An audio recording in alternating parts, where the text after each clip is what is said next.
तो दोस्तों कुछ ही समय पहले अमेरिका के पेंटागन से कुछ दस्तावेज लीक हुए थे और इनमें बताया जा रहा था कि जब फरवरी मंथ में यूक्रेन युद्ध शुरू हुआ तब से लेकर इस साल मार्च के बीच में अमेरिका द्वारा जितनी भी जासूसी वगैरह की गई अलग अलग देशों की, इन सभी संबंधित कई सारी जानकारियां इन पेपर्स में मौजूद थी। वॉल स्ट्रीट जर्नल के द्वारा पहली बार इस रिपोर्ट को सार्वजनिक किया गया और ये दस्तावेज जैसे लीक हुए उसके बाद अमेरिका के खुफिया तंत्र को एक बड़ा झटका मिला है। इस तरह की बातें निकलकर सामने आई थी क्योंकि इसके बाद ही यूरोप के कई सारे वरिष्ठ अधिकारियों द्वारा ये कहा गया था कि जिस हिसाब से सीक्रेट डॉक्यूमेंट लीक हुए हैं उनमें कई सारे मित्र राष्ट्रों के भी नाम शामिल हैं। तो ऐसे में अमेरिका के ऊपर से हमारा भरोसा कहीं ना कहीं उठता है और भविष्य में अमेरिका के साथ किसी तरह की कोई खुफिया जानकारी शेयर करने से पहले हम लोग थोड़ा झिझक महसूस करेंगे। अब ये जो लीक दस्तावेज सामने निकल कर आए इसमें ये पता चला कि अमेरिका, रशिया, ईरान जैसे अपने दुश्मन देशों की तो जासूसी करवाता ही है, लेकिन इसके साथ साथ अपने मित्र राष्ट्रों की भी जासूसी करवाता है, जिसमें इजराइल नाम है, दक्षिण कोरिया है,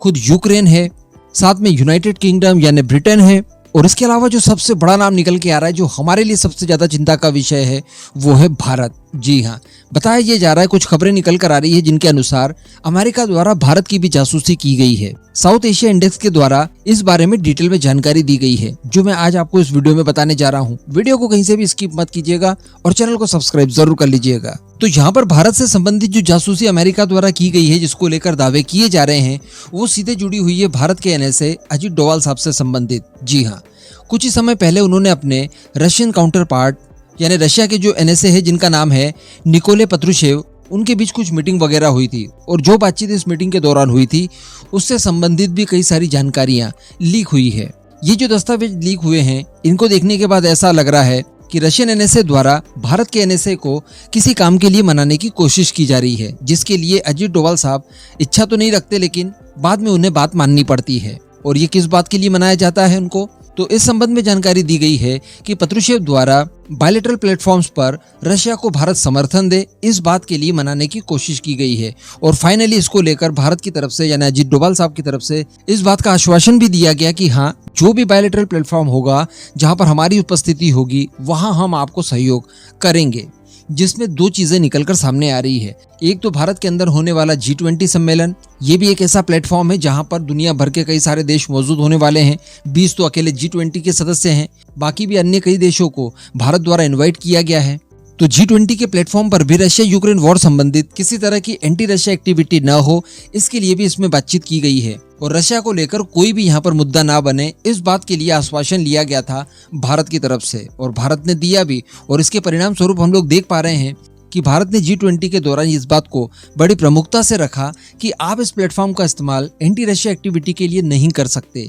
साथ में जो यूक्रेन के राष्ट्रपति द्वारा अपने आप को सेल्फ इनवाइट करने की बात कही थी, उससे भी भारत ने इनकार कर दिया कि किसी भी तरह से जेलेंस्की को भारत के अंदर होने वाले G20 में शामिल नहीं किया जाएगा, ना ही उनका किसी तरह का कोई वक्तव्य सुनाया जाएगा। इसके अतिरिक्त भारत ने यहाँ तक कोशिश की कि जो ज्वाइंट स्टेटमेंट दिया जाएगा उसमें भी रशिया को लेकर कोई भी बात न कही जाए। और इससे भी बढ़कर बात जो निकलकर सामने आई थी वो ये थी कि भारत द्वारा इस बात को सुनिश्चित करने की कोशिश की गई कि रशिया यूक्रेन के बीच में जो भी चल रहा है उसे संघर्ष या फिर कॉन्फ्लिक्ट कहा जाए, वॉर ना कहा जाए, जिसको लेकर कई सारे पश्चिमी देश, अमेरिका, ये लोग भारत से नाराज भी हुए थे। लेकिन इसके बावजूद भारत ने इन सभी देशों के ऊपर बहुत दबाव डालने की कोशिश की। तो यहाँ पर दस्तावेजों में भी इस तरह की बात बताई जा रही है कि भारत की तरफ से ये कहा गया था रशिया को कि देखिए, अगर आपको हम लोग इस तरह से समर्थन करेंगे तो हमें दबाव महसूस होगा, क्योंकि अमेरिका और पश्चिमी देश इस बात के लिए हम पर लगातार दबाव बना रहे हैं कि आप रशिया को इस तरह के बड़े प्लेटफॉर्म पर सपोर्ट ना करें। इसके अतिरिक्त इन दस्तावेजों में यूएन का भी उल्लेख है,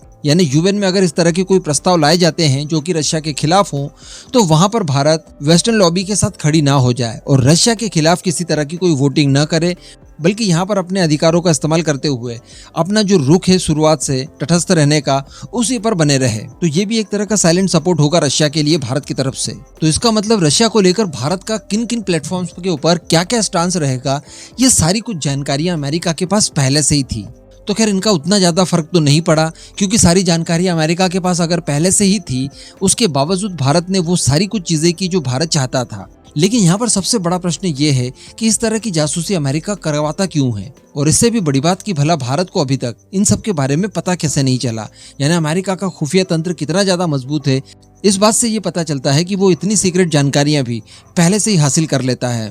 तो इन फ्यूचर किसी तरह का कोई राष्ट्रीय सुरक्षा से जुड़ा मुद्दा हो तो उनसे संबंधित भी जानकारियां अमेरिका जासूसी करके अपने पास हासिल कर सकता है। तो इन्हें रोकने के लिए क्या क्या कदम उठाए जा सकते हैं, इनके ऊपर विशेष ध्यान देने की जरूरत है। वैसे अब तो भारत के साथ साथ पूरी दुनिया ही लगभग कॉन्शियस हो चुकी है। पहले भी इस तरह के कई मामले निकलकर सामने आए, जिसमें जर्मनी भी एक नाम था। जर्मनी की भी जासूसी बड़े लेवल पर करवाई गई, जिस समय जर्मनी की चांसलर एंजेला मर्केल हुआ करती थी। और भी अमेरिका का पास्ट इस बात से भरा पड़ा है कि उसने अपने दुश्मनों के साथ साथ मित्र राष्ट्रों की भी जासूसी करवाई है। लेकिन अगेन कोशिश यहाँ पर हम ही को करना होगा